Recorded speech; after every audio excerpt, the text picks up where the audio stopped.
오늘 우리에게 주신 하나님의 말씀은 로마서 6장 15절부터 23절까지의 말씀입니다. 그러면 어떻게 해야 하겠습니까?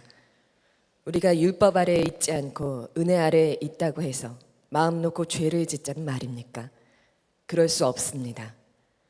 여러분이 아무에게나 자기를 종으로 내맡겨서 복종하게 하면 여러분은 여러분이 복종하는 그 사람이 종이 되는 것임을 알지 못합니까?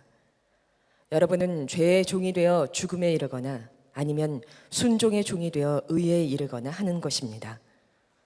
그러나 하나님께 감사하는 것은 여러분이 전에는 죄의 종이었으나 이제 여러분은 전에 받은 교훈의 본에 마음으로부터 순종함으로써 죄에서 해방을 받아서 의의 종이 된 것입니다. 여러분의 이해력이 미약함으로 내가 사람의 방식으로 말하겠습니다. 여러분이 전에는 자기 지체를 더러움과 불법의 종으로 내맡겨서 불법에 빠져 있었지만 이제는 여러분의 지체를 의의 종으로 바쳐서 거룩함에 이르도록 하십시오. 여러분이 죄의 종일 때에는 의에 얽매이지 않았습니다. 여러분은 그때 무슨 열매를 거두었습니까? 이제 와서 여러분이 그러한 생활을 부끄러워하지만은 그러한 생활의 마지막은 죽음입니다. 이제 여러분은 죄에서 해방을 받고 하나님의 종이 되어서 거룩함에 이르는 삶의 열매를 맺고 있습니다.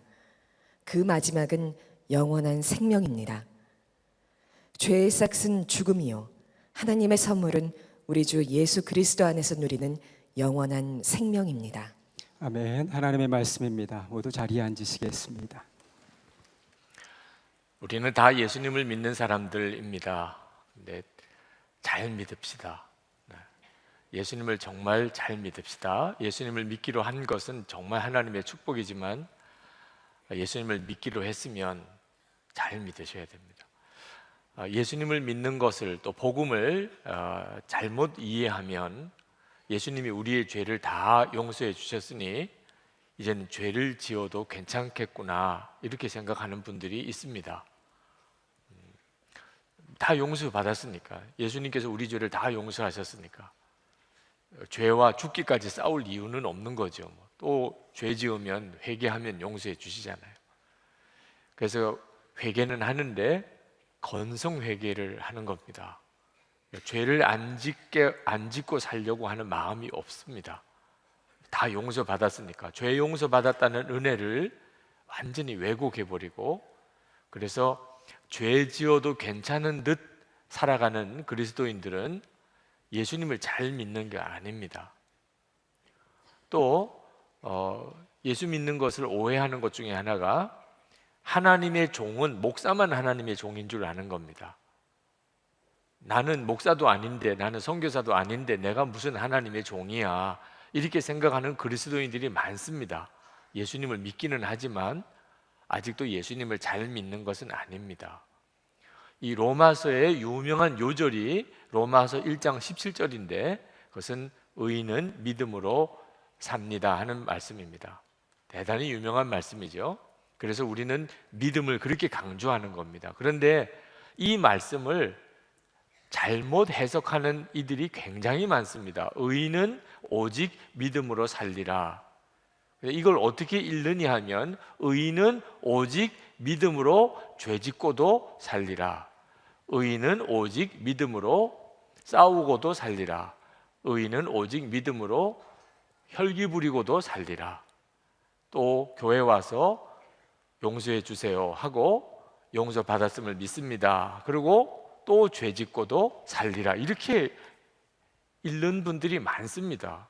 그래서 그 요절을 좋아하는 거예요. 의인은 오직 믿음으로 살리라. 그러니 이제부터는 죄짓고도 살고 싸우고도 살고 혈기 부리고 살고 이제 순종하지 않고도 살고, 그런 줄로 이 말씀을 읽는 분들이 있습니다. 실제로 로마서를 읽어보면 결코 그런 뜻 아닙니다. 로마서를 읽어보면 여러분도 느끼시겠지만 의인은 오직 믿음으로 살리라는 말씀은 의인은 오직 믿음으로 순종하며 살리라. 오직 믿음으로 이젠 죄 짓지 않고 하나님 말씀대로 살리라. 의인은 오직 믿음으로 의롭게 살리라. 의인은 오직 믿음으로 사랑하며 살리라. 그렇게 읽어야 맞습니다. 여러분들은 정말 믿음으로 그렇게 하나님께 순종하며 사십니까? 우리가 명심해야 합니다. 십자가의 은혜는 우리의 죄를 뒤치다꺼리 해주는 은혜가 아닙니다. 우리가 죄 지으면 예수님께서 우리의 죄를 다 용서해 주시고, 우리가 또 죄 지으면 또 뒤따라와서 다 용서해 주시고, 그것을 십자가의 은혜라고 생각하면 큰일입니다. 십자가의 복음은 우리를 더 이상 죄 짓지 않고 그리고 하나님의 종으로 살게 하는 능력입니다.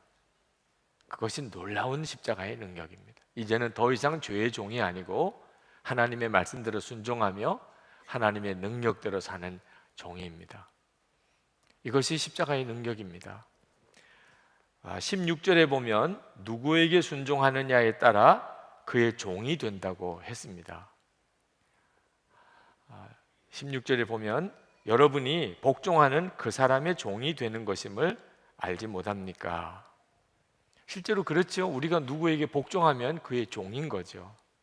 그런데 예수님을 믿으면 이 진리를 그대로 지키지 않아도 되는 줄로 생각하는 분들이 있습니다. 예수님을 믿었으니까 죄를 지어도 여전히 하나님의 종이고, 예수를 믿었으니까 죄를 지어도 여전히 나는 영생을 얻고 천국에 간다, 이렇게 생각하는 분들이 있습니다. 여러분, 이건 정말 말씀하고 다른 믿음입니다. 말씀을 정확히 보셔야 됩니다. 16절 하반절에 보면 여러분은 죄의 종이 되어 죽음에 이르거나 아니면 순종의 종이 되어 의에 이르거나 하는 것입니다. 예수 믿는 사람이나 예수 안 믿는 사람이나 똑같습니다. 우리가 죄의 종이 되면 죽음입니다. 예수 믿는 사람도 똑같습니다. 예수 안 믿는 사람도 그렇고. 우리가 순종의 종이 되면 의에 이르게 됩니다. 20절 보십시오. 여러분이 죄의 종일 때에는 21절에 마지막은 죽음입니다. 22절에 하나님의 종이 되어서 마지막은 영원한 생명입니다. 이 점은 예수를 믿든지 안 믿든지 똑같습니다. 그러면 예수 믿은 축복은 뭡니까? 도대체 예수 믿고 달라진 게 뭡니까? 예수 믿고 달라진 것은 우리가 전에는 죄의 종노릇도 하고 살았는데 예수 믿고 난 다음에 이제는 의의 종이 된 거죠. 하나님이 우리를 그렇게 만들어 주시는 겁니다. 구원받은 자를 16절에서는 순종의 종이라고, 18절 19절에서는 의의 종이라고, 22절에서는 하나님의 종이라고 그렇게 썼습니다. 그 말은 한마디로 요약하면 우리가 예수를 믿게 되면 의로우신 하나님의 인도하심을 따라서 순종하며 사는 사람이 된다, 그런 뜻입니다. 이것이 바로 예수를 믿는 겁니다.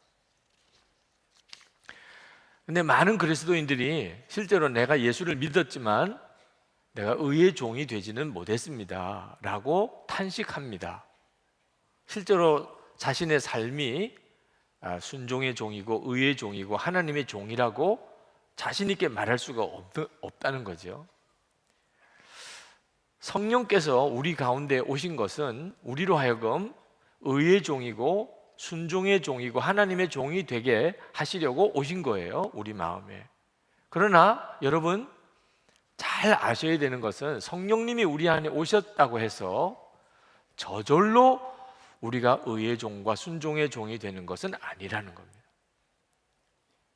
저절로 그렇게 되지는 않습니다. 열쇠는 우리 마음이 가지고 있습니다. 우리가 죄의 종이 되냐 의의 종이 되냐 하는 것은 전적으로 우리 마음이 열쇠를 가지고 있습니다. 만약에 우리가 하나님의 종이 되기를 정말 원하면, 그러면 우리 안에 오신 성령께서 우리를 도와주십니다.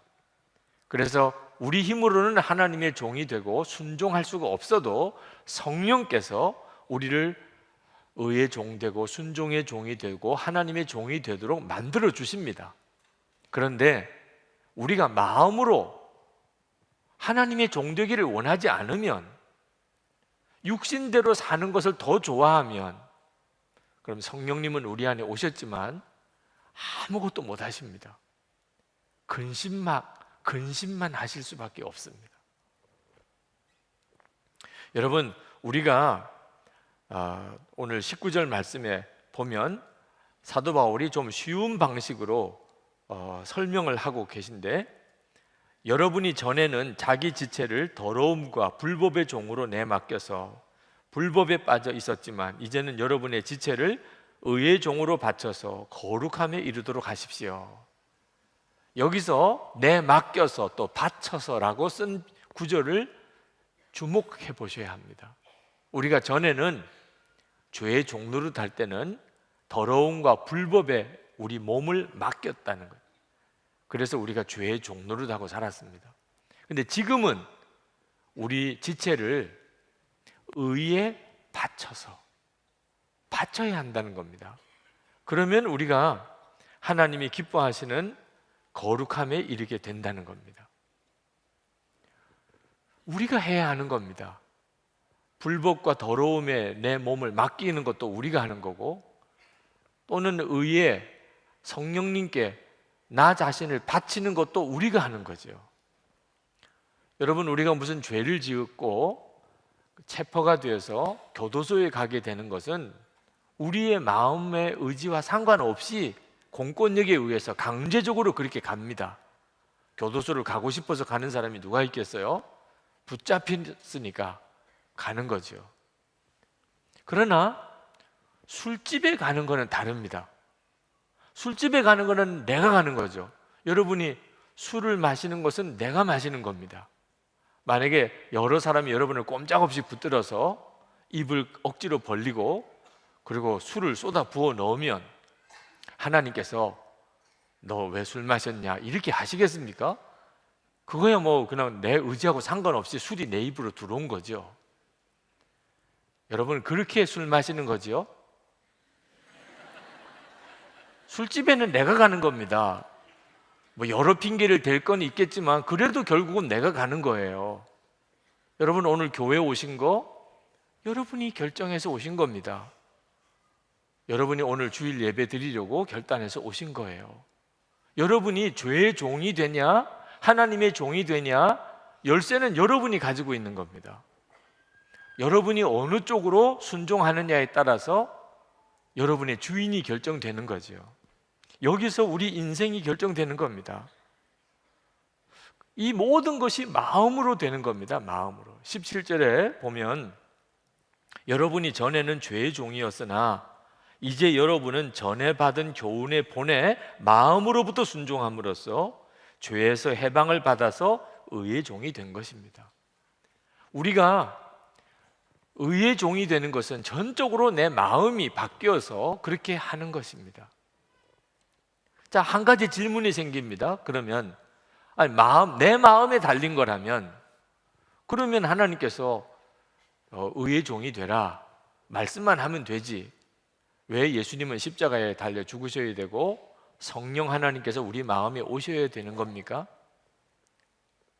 우리가 예수님을 믿기 전에는 우리가 죄의 종이었기 때문에 우리가 아무리 죄에서 벗어나고 싶어도 할 수가 없었습니다. 완전히 죄의 종이어서. 그러니까 죄 안 짓고 살고 싶어도 안 지을 수가 없는 존재입니다. 그런데 예수님께서 우리의 죄를 대신 지시고 십자가에 죽으심으로 우리 옛사람이 함께 예수님과 함께 죽고 우리는 죄의 노예에서 벗어나게 된 겁니다. 그래서 우리의 마음이 자유하게 된 거죠. 죄에서 벗어나 자유함을 얻었습니다. 이것이 바로 예수님이 십자가에 달려 죽으신 이유입니다. 우리 마음을 자유하게 만들어 주시려고. 그래서 성령께서 우리 속에 오신 겁니다. 우리를 도와주시려고. 자, 그것으로 끝났습니까? 이제는 자유하게 되었으니까 이제는 우리가 결단을 해야 됩니다. 이제는 말입니다. 내가 죄의 종으로 살 건지 하나님의 종으로 살 건지 이제는 우리가 스스로 결단할 수 있게 된 겁니다. 전에는 그렇게 할 수가 없었습니다. 전에는 한 길밖에 없었습니다. 죄의 종으로 사는 거예요. 근데 이제는 자유하게 됐으니까, 죄에서 벗어났으니까 이제는 내가 죄의 종으로 여전히 살 건지 하나님의 종으로 살 건지 결단할 수 있게 된 거예요. 만약에 여러분이 정말 성령님의 도우심을 구하면서 하나님의 종이 되기를 원한다면 성령께서 도와주세요. 여러분의 마음과 생각을 성령께서 도와주셔서 하나님의 말씀대로 살고 의의 열매를 맺게 해주십니다. 그런데 여러분이 구원은 받았지만 여전히 육신대로 살고 싶고 세상 욕심대로 살고 싶고 죄를 여전히 은근히 즐기면 성령께서 아무것도 하실 수가 없습니다. 그냥 또 죄의 종로로 다는 겁니다. 많은 그리스도인들이 예수를 믿고도 여전히 죄의 종로로 다는 이유가 여기에 있습니다. 그는 그의 마음이 하나님의 종 되는 것을 여전히 원치 않는 겁니다. 육신의 욕망을 채우며 살기를 원하는 겁니다. 하나님의 말씀대로 살기 어렵다 하는 이들이 있는데 천만의 말씀입니다. 하나님의 말씀대로 살고 싶지 않은 거예요, 마음이. 하나님의 말씀대로 살기 싫으니까 어렵다고 표현하는 겁니다. 하나님의 말씀대로 살고 싶은 자에게는 전혀 어렵지 않습니다. 기도 생활, 말씀 보는 일, 영성 일기 쓰는 일, 너무 힘들어서 못하겠다. 그런 말 하면 안 됩니다. 나쁜 사람입니다. 그게 힘든 거 아닙니다. 마음이 없는 거, 마음이 없는. 그렇게 하고 싶은 마음이 없으니까 그게 힘들게 느껴지는 겁니다. 제가 회심하게 되던 때에 지금 생각해도 내가 어떻게 그런 고백을 했었나 싶습니다. 하나님께 제 오른쪽 다리를 바치겠다고 그랬습니다. 이유는 하나님의 종된 게 너무너무 기쁘고 감사했기 때문입니다. 하나님의 종이 되는 것이 너무 기쁜 거예요. 두 다리 멀쩡하면 또 내가 원하는 대로 그렇게 살까 봐 차라리 장애인이 되면 이제는 진짜 하나님의 종으로 살지 않겠나 그런 생각이 들어서 하나님, 제가 오른쪽 다리를 하나님께 바치겠다는 기도를 제 입으로 했습니다. 그리고 그것이 너무 기뻤습니다. 마음이 바뀌면 그러면 모든 게 다 달라집니다. 결국은 마음이 아직도 분명히 정해지지 않은 겁니다. 예수님께서 마태복음 7장 13절 14절에서 주님을 따라 사는 삶을 좁은 문으로 들어가는 삶이라고 말씀하셨는데 어렵다는 뜻이죠. 좁은 문으로 들어가는 거 힘들다는 거죠. 세상 사람들이 보는 기준에 의하면 하나님 말씀대로 사는 것은 다 힘들고 어려워 보입니다. 그래서 그 문은 좁은 문이라는 겁니다. 그런데 여러분, 그 좁은 문처럼 보이는 그 길이 시온의 대로처럼 보이는 사람이 있습니다. 시편 84편 5절에 주께 힘을 얻고 그 마음에 시온의 대로가 있는 자는 복이 있나이다. 마음에 시온의 대로가 있다는 말은 시온, 하나님 앞으로 가는 그 길이 넓다 그런 뜻입니다. 마음에 하나님을 향하여 가는 길이 넓은 사람은 무슨 뜻이냐? 하나님 앞에 가고 싶은 마음이 간절하다. 하나님의 종으로 살고 싶은 간절한 소원이 있다. 가고 싶은 길은 좁은 길이라도 넓어 보입니다. 가고 싶으면 못 말립니다. 히말라야 트레킹 하다가 고산병으로 세상을 떠난 어떤 여자분 이야기를 뉴스에서 들었습니다. 거기 왜 갑니까? 그 높은 곳에 산소도 없다는데. 가고 싶은 사람은 못 말리는 겁니다. 그게 좋은 사람은 못 말린다니까요. 하나님 뜻대로 살고 싶고 하나님의 종이 되고 싶은 마음이 내 마음의 소원이 된 사람에게는 그 길이 시온의 대로입니다. 높은 뜻 정의교회 오대식 목사님 설교 중에 이런 예화를 하나 드셨습니다. 그 목사님이 일본에서 목회하실 때 어느 교회에 설교하러 초청을 받아 가셨는데 설교 전에 남성 중창단 특송을 하겠다고 사회하시는 목사님이 말씀을 하시더래요. 그리고는 남자 세 분이 나오는데 깜짝 놀랐다는 거예요. 왜? 보기에 딱 야쿠자였습니다. 덩치도 그렇고 머리도 그렇고 짧은 머리에 라운드 티에 문신에 이 사람들은 야쿠자입니다. 그 야쿠자인 세 사람이 나와서 특송을 한다는 겁니다. 그런데 너무나 아름다운 찬양을 부르는 겁니다. 눈을 감으면 은혜가 되고 눈을 뜨면 시험이 되고 그랬더래요. 찬양을 하고 난 다음에 한 분이 간증을 하시더랍니다. 우리 세 사람은 세 가지가 다 동일합니다. 하나는 우리는 다 보시다시피 야쿠자 출신입니다. 두 번째는 우리 세 사람은 다 아내가 한국 사람인데 아주 예수를 잘 믿는 사람으로 우리를 위해서 그동안 금식하고 기도를 많이 했었습니다. 그래서 우리도 예수님을 믿고 우리도 구원받았습니다. 세 번째는 하면서 왼손을 펼치는데 세 사람 다 새끼손가락이 없어요. 일본 사람들에게는 그게 뭘 의미하는지 직감적으로 아니까 충격이었다고 그럽니다. 더 이상 야쿠자 생활을 할 수가 없기 때문에 조직의 두목에게 가서 우리가 이 조직에서 떠나겠다고 했답니다. 처음에는 믿어주지도 않다가 나중에는 진심인 걸 알고 우리는 이것이 하나님의 방식이 아니기 때문에 우리는 이 일을 계속 할 수가 없다고 하는 말을 듣고 이젠 조직원들을 다 모았습니다. 그리고 이 세 사람이 우리 조직을 떠나겠다고 했다고 말을 하고는 그리고는 칼을 태학자 위에 꽂았습니다. 그들은 자기 손가락을 스스로 그 칼로 잘라내고서야 조직에서 나올 수가 있었던 거죠. 그리고 오대식 목사님이 교인들에게 물었습니다. 여러분은 예수님을 믿고 따르기 위해서 무엇을 잘라내셨습니까? 여러분은 내 마음이 정말 이제는 죄의 종으로 어떻게 평생 살겠나?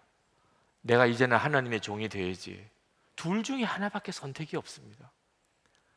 그 마음이 정말 간절해진 사람은 그러면 하나님의 말씀대로 살기를 간절히 갈망하게 되고 그리고 순종의 길을 가게 되며 성령께서 그를 도우십니다. 그리고 그는 정말 예수 믿는 사람으로서의 열매를 맺게 됩니다. 하나님이 우리에게 원하시는 것은 오직 하나, 마음입니다. 돈 아닙니다. 여러분이 가진 능력도 아니고 여러분의 건강도 아니고 여러분의 생명도 아닙니다. 다 그건 하나님의 것입니다. 잠언 23장 26절에 내 아들아 내 마음을 내게 주며 내 눈으로 내 길을 즐거워할지어다. 하나님이 우리에게 지금 여기 계신 여러분에게 정말 원하시는 것은 여러분의 마음을 하나님께 달라는 겁니다. 그것은 하나님의 종이 되겠다는, 이제는 하나님의 말씀대로만 살겠다는 마음을 가져달라는 거예요. 여러분, 하나님을 기쁘시게 하는 일은 대단히 쉽습니다. 우리가 공부를 더 많이 해야 되는 것도 아니고 우리가 돈을 더 많이 벌어야 되는 것도 아닙니다. 우리가 지금보다 더 건강해져야만 할 수 있는 것도 아닙니다. 여러분이 정말 마음으로부터 하나님이 원하시는 길을 가고 싶어 하시는 그것뿐입니다. 하나님은 우리가 예수님을 향하여 주님이라고 부르는 것을 기뻐하십니다. 정말이라면, 그게 여러분의 진짜 고백이라면 예수님이 여러분의 주님이시고 예수님이 여러분의 왕이시기를 여러분이 정말 원하는 것이라면 주님이라고만 불러도 여러분은 하나님을 너무나 기쁘시게 하는 자가 되는 것입니다. 여러분, 하나님의 종 하면 누가 생각되십니까? 여전히 여기 서 있는 제가 생각되십니까? 여러분 자신입니다. 예수를 믿은 여러분 자신입니다. 하나님의 종. 여러분이 그 점이 분명해지면 여러분은 진짜 예수 믿은 사람입니다. 22절에 보면 이제 여러분은 죄에서 해방을 받고 하나님의 종이 되어서 거룩함에 이르는 삶의 열매를 맺고 있습니다. 그 마지막은 영원한 생명입니다. 분명히 여러분이 하나님의 종이 되었다고 말합니다. 이 22절을 네 토막으로 나누면 첫 번째는 죄에서 해방을 받고, 두 번째는 하나님의 종이 되어서, 세 번째는 거룩함에 이르는 삶의 열매를 맺고 있습니다. 네 번째는 그 마지막은 영원한 생명입니다 라고 나뉩니다. 여러분, 이 네 토막은 다 예수를 믿은 사람들이 반드시 그렇게 거쳐갑니다. 그런데 안타깝게도 많은 그리스도인들은 첫 번째 토막과 마지막 토막만 연결시킵니다. 죄에서 해방함을 얻어서 마지막에 영원한 생명을 이르게 됩니다. 그렇게만 믿고 있는 분들이 많습니다. 예수를 믿으면 죄에서 속죄함을 받고 영생을 얻습니다. 이것만 아는 거예요. 두 번째, 세 번째 토막은 어디 갔습니까?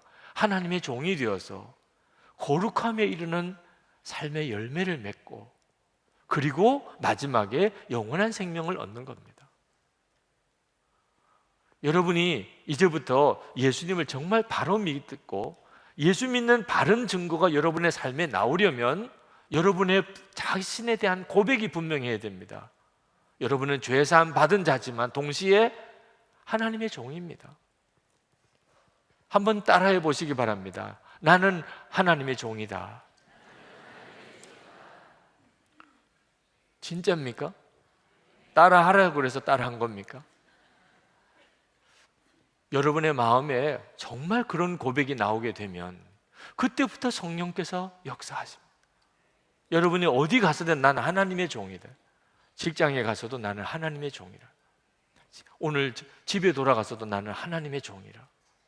여러분이 길을 가다가, 전철을 타고 가다가, 버스를 타고 가다가, 운전을 하다가 나는 하나님의 종이다. 여러분의 입에서 그 고백이 나오면 그때부터 성령님은 여러분을 도우십니다.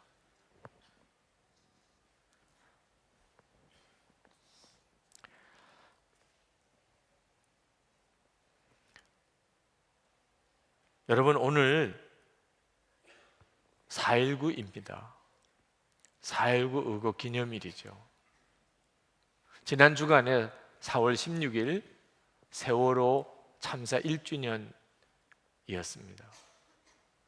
저는 안식년 중에 이스라엘에 있으면서 세월호 참사 소식을 들었습니다. 아마 며칠을 울었던 것 같습니다.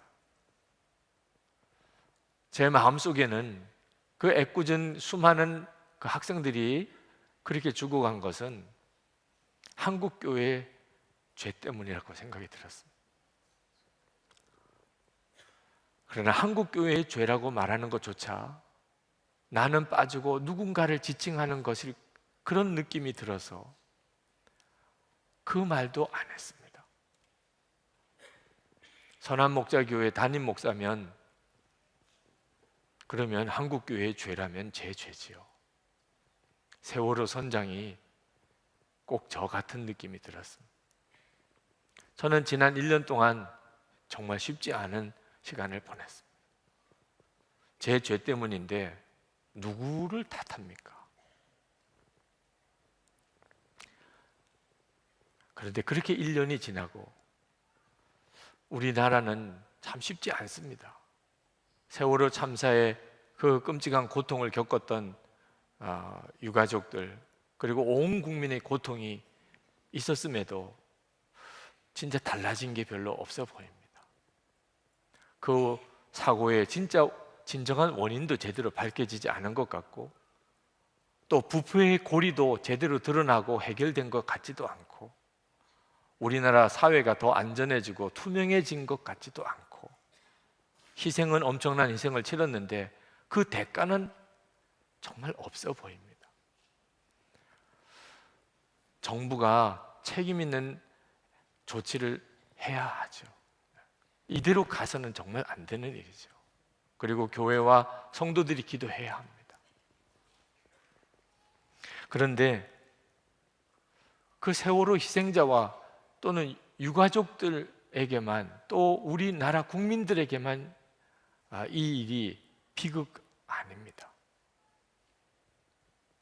우리에게는 세월호 희생자 또 그 유가족들이 겪은 비극보다 더 심각하고 무서운 비극이 우리에게 있는지 모릅니다. 지금 중동에 아주 무서운 전쟁의 소용돌이에 휘말려 있는 나라에 거기 가서 순교를 각오하고 선교하시는 선교사님 한 분이 거의 강제적으로 그 나라에서 출국 조치를 당해서 지금 우리나라에 와 계십니다. 오필립 선교사님, 우리 교회 게스트하우스에 계십니다. 지금 그 나라에는 몇 분의 선교사님이 아직도 남아 계십니다. 그 선교사님에게 전화를 드려봤답니다. 어떻게 지내시는지, 안전하신지. 그랬더니 그 선교사님들이 이렇게 이야기를 하더랍니다. 우리가 주님을 위하여 이러한 상황에서 섬길 수 있음에 오히려 감사합니다. 그러면서 한국이 이곳보다도 영적으로 더 위험한 곳이니 선교사님 그곳에서 조심하세요. 그렇게 이야기를 하더랍니다. 여러분, 한국이 IS로 인해서 지금 전쟁의 소용돌이 있는 중동의 국가나 또는 세계에서 제일 핍박이 심한 저 북한에 있는 지하교회보다 더 위험한 곳 맞습니까? 여러분은 그렇게 생각하십니까? 그런데 한국이 지금 그 나라보다 더 위험하다는, 그러니까 선교사님 정말 조심하시라고 그렇게 말씀했다는 겁니다. 존 파이퍼 목사님께서 청년 집회 때 오래된 영상이지만 설교하신 영상을 보았습니다. 그때 존 파이퍼 목사님께서 그 설교하시기 얼마 전에 아프리카 카메룬에서 순직한 여선교사님 두 분 이야기를 하셨습니다. 한 분은 의사고 한 분은 간호사신데 80이 넘으실 나이가 되도록 독신으로 지내시면서 그 아프리카에 있는 병들고 고통당하는 이들을 위해서 헌신했습니다. 그런데 한 번은 큰 어떤 산악지대에 있는 마을에 거기에 병든 자들을 돌보려고 차를 타고 가다가 브레이크 파열이 일어나서 그 낭떠러지에 추락해서 순직을 한 겁니다. 자, 그 소식을 이야기하면서 물었습니다. 청년들에게, 여러분, 이것이 비극입니까? 이건 비극이 아닙니다. 그러면서 진짜 비극이 뭔지를 이야기해 주겠다고 하시면서 리더스 다이제스트에서 복사한 기사를 보여주었습니다. 그 기사 속에는 그때 당시 미국에 조기 은퇴 붐이 불었습니다. 빨리 은퇴해서 여생을 즐기며 살자. 미국 북동부에서 일하던 50대 후반의 어느 부부가 조기 은퇴를 하고 그리고 플로리다에 집을 사고 거기에 보트를 사고 그리고 소프트볼을 즐기면서 그러면서 희귀한 조개 껍질을 모으는 그런 여가 활동을 하고 있다는 기사를 읽으면서 이것이 비극입니다. 그래서 여러분은 어떤 삶을 살고 계십니까? 대부분의 그리스도인들이 꿈꾸는 행복한 삶이라는 게 뭡니까? 돈을 많이 벌고 좋은 집을 짓고 자녀들이 다 잘 되고 그리고 건강하게 은퇴하고 은퇴한 이후에 아주 여유로운 삶을 살면서 그렇게 지내다가 죽어서 천국에 가는 거예요. 대부분의 그리스도인들이 꿈꾸는 행복한 삶입니다. 여러분, 이것이 진짜 행복입니까? 좋은 집, 좋은 차, 좋은 가족, 좋은 직장, 즐거운 은퇴, 조개 껍질을 모으다가 하나님 앞에 가면 여러분, 이것이 축복입니까? 예수님의 십자가로 우리는 지옥에 가지 않고 천국에 갈 자로 우리는 구원받았습니다. 성령 하나님께서 우리 안에 오셔서 우리의 삶을 이끌어 가십니다. 그런데 우리는 여전히 세상의 욕망, 내 육신의 욕망을 채우기 위한 삶을 죽을 때까지 살다가, 그리고 하나님 앞에 갑자기 섰을 때, 그때 하나님 보세요, 제 집입니다. 하나님 제가 타던 차입니다. 하나님 제가 모으던 조개 껍질입니다. 이렇게 말하는 것이 비극이라는 거죠. 여러분, 무엇이 진짜 행복이죠? 하나님 앞에 섰을 때 하나님께서 수고했다 내 종아 라고 말씀해 주실 수 있는 것이, 그것이 진짜 우리에게 있어서 행복이고, 그리고 이거 복이죠. 우리는 십자가의 은혜로 더 이상 죄에 끌려서, 육신에 끌려서 사는 자가 되지 않게 됐습니다. 그러나 여전히 마귀는 우리를 삼키려고, 그 무슨 뜻이죠? 여전히 육신과 세상의 욕망을 따라서 살게 만들려고 우는 사자처럼 우리 주변을 돌아다니면서 우리를 노리고 있습니다. 여러분, 이런 마귀의 공격에 삼킨 바 되지 않으려면 어떻게 해야 하지요? 철저하게 하나님의 종으로 사는 것입니다. 철저하게 하나님의 종으로 사는 것이 가장 안전한 길입니다.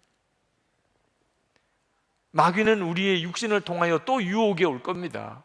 이리 와, 나를 따라와 봐. 그때 여러분 큰 소리로 꾸짖어야 합니다. 너는 도대체 누구냐? 너는 이제 나에게 아무 상관이 없어. 예수의 이름으로 명하니 내게서 떠나가라. 그렇게 하실 수 있어야 하는 것입니다. 여러분은 언제까지 죄에, 육신에, 세상에 끌려서 살겠습니까? 여러분은 주 예수님을 바라보면서 주님 말씀해 주세요. 제가 순종하겠습니다. 그렇게 주님께 고백할 수 있어야 됩니다. 그러면 성령께서 반드시 우리를 도우십니다. 우리 안에 오늘 여기까지 오게 하신 성령께서, 우리가 진짜 하나님의 뜻대로 살기를 원한다면 반드시 우리를 도우십니다. 여러분, 순종이 없는 믿음은 없습니다. 그것은 거짓 믿음을 가지고 사는 것입니다.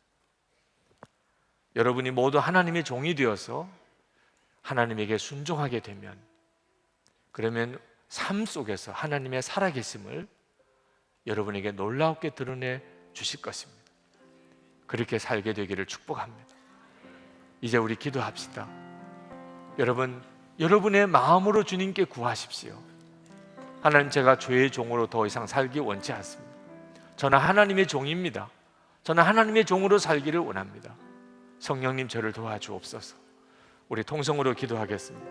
은혜와 사랑에 충만하신 하나님, 긍휼과 은혜를 주여 더하시고 하나님의 능하신 손에 우리를 사로잡아 주시기를 원합니다. 하나님, 마음이 간절하며 갈급하며 하나님 사모하며 하나님 앞에 나와 간구하는 하나님, 아버지 하나님, 이 시간에 주님 앞에 전심으로 나와 예배하며, 그리고 우리의 마음의 감사와 주님을 향한 사랑의 헌금을 주님께 봉헌해 드리고, 그리고 말씀을 붙들고 기도하는 사랑하는 모든 성도들 위해 주의 은혜를 더해 주시기를 원합니다. 하나님, 우리를 주의 십자가의 은혜로 우리를 자유하게 하셨습니다. 하나님, 이제는 더 이상 죄의 종으로 사는 길을 완전히 청산하고 이제는 하나님의 종으로 살기를 원합니다.